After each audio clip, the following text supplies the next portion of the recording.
광주 시내버스 노사가 극적으로 잠정 합의안을 도출하면서 내일로 예정된 총파업은 철회되고 시내버스는 정상 운행합니다.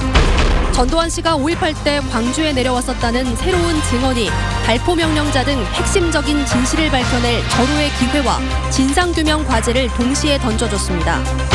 자유한국당 황교안 대표에게 올해 5.18 기념식에 참석하지 말라는 정치권과 시민사회의 요구가 잇따르고 있습니다. 대기오염물질 배출 조작에 대한 행정처분이 솜방망이에 그치자 처벌을 강화하라는 요구가 거세지고 있습니다. 여러분 안녕하십니까? 광주 MBC 뉴스데스크입니다. 광주 시내버스는 내일도 정상 운행합니다. 총파업을 하루 앞두고 시내버스 노사가 잠정 합의안을 이끌어냈습니다. 전남 지역에서도 버스 노사가 속속 합의안을 도출하고 있습니다. 보도에 이재원 기자입니다. 광주 시내버스 노사가 최악의 상황은 피해갔습니다. 파업을 하루 앞두고 열린 마지막 조정에서 노사는 3시간이 넘는 막판 협상 끝에 7개 항에 걸친 잠정 합의안을 이끌어냈습니다.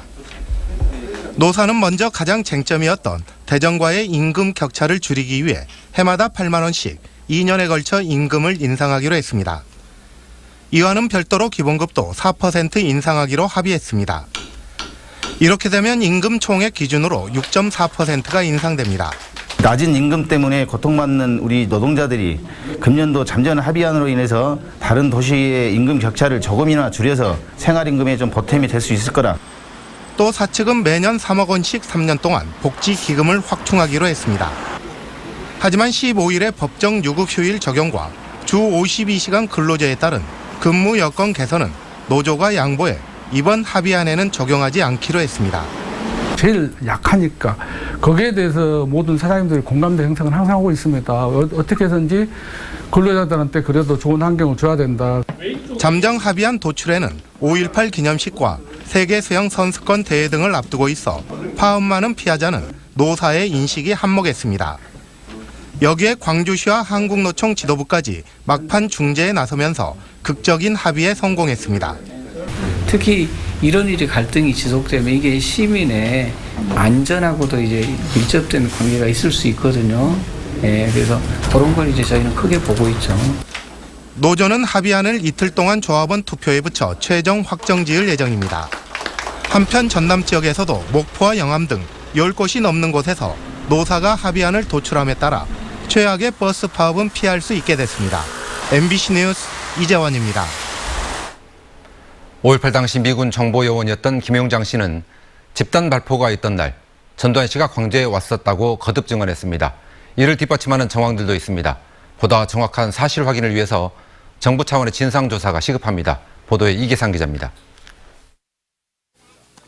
전남도청 앞 집단 발포가 있던 1980년 5월 21일 육군본부의 작전 상황 일지에는 특전사령관인 정호용 씨가 광주에 왔었다고 기록돼 있습니다.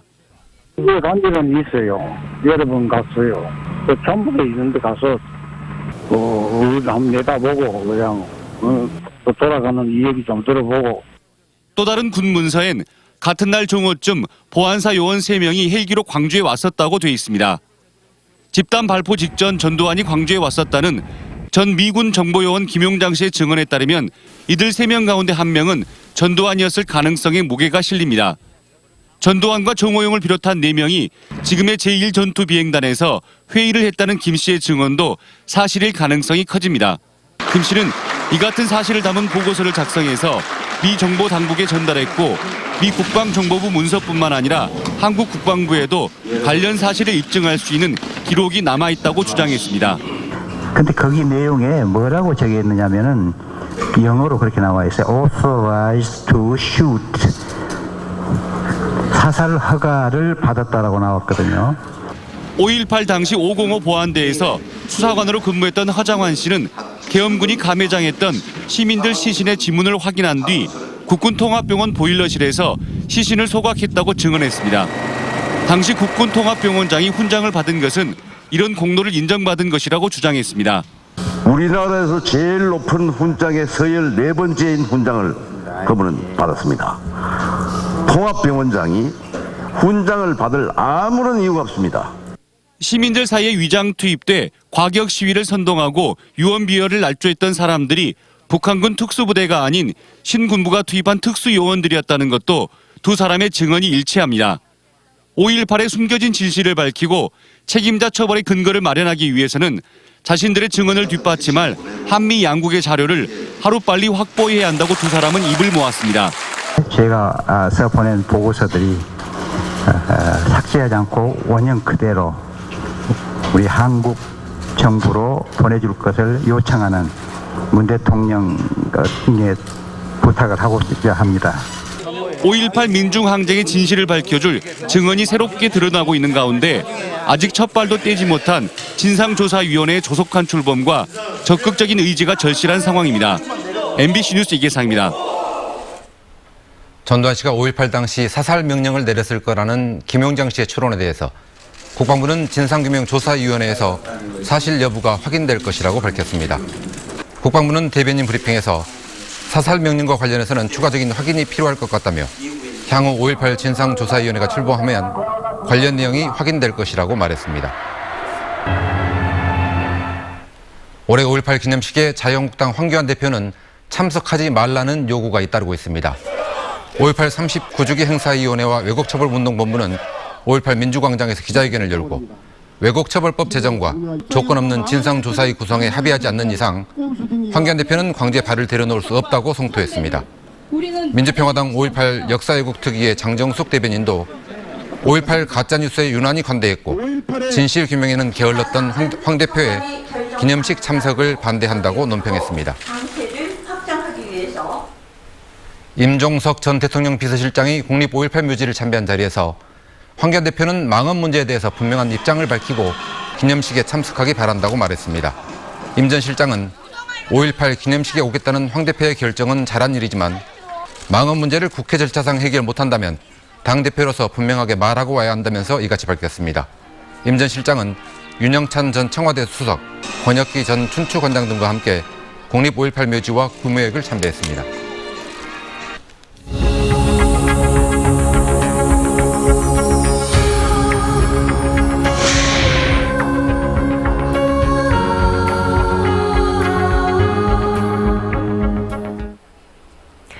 (5.18) 당시 광주의 의료진들은 총상 환자를 돌봐야 했습니다. 총상을 치료한 경험이 없는 데다 우리 군인들이 시민들에게 총을 겨눴다는 사실에 더 큰 충격을 받을 수밖에 없었습니다.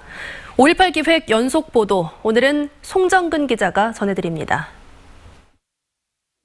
80년 5월 당시 26살이었던 김태수 씨는 버스를 타고 가던 중 광주역 근처에서 계엄군이 쏜 총에 허벅지 부상을 입었습니다.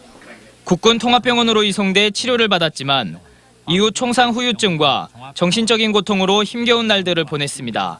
그때 많이 맞았던 게 총상도 총상이지만 많이 맞았다 보니까 지금 와서는 앉아있기 힘들 정도고 걸음도 많이 걷지도 못하고. 김 씨 같은 총상 환자뿐만 아니라 그들을 치료했던 의료진들의 심정도 비참했습니다. 난생 처음 총상 환자를 본 데다 부상의 정도가 다른 외상 환자하고는 차원이 달랐기 때문입니다. 뇌조직이 흘러나오거나 다리에 피부가 아슬아슬하게 붙어있는 등 총상 환자들의 부상 정도는 말로 표현하기 힘들 정도였습니다. 들어가는 입구 있고 나오는 데 있고, 그러니까 그 총상의 방을 봐가지고서는 총알이 어디를 관통했겠다, 그렇지 그것이 폐를 관통했겠다, 내장을 관통했겠다, 이제 우리가 추측을 하는 거죠. 환자 증상하고.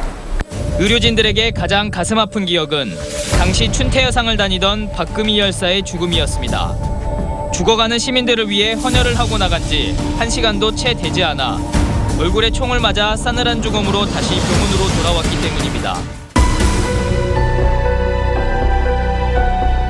내가 정말 헌혈이라도 하고 내가 공부를 해야지 그러면서 와서 그렇게 낭낭한 음성으로 헌혈을 하고 갔는데 그 애가 불과 한 시간 남짓했을까. 하여튼 금이가 죽어갖고 온다고요.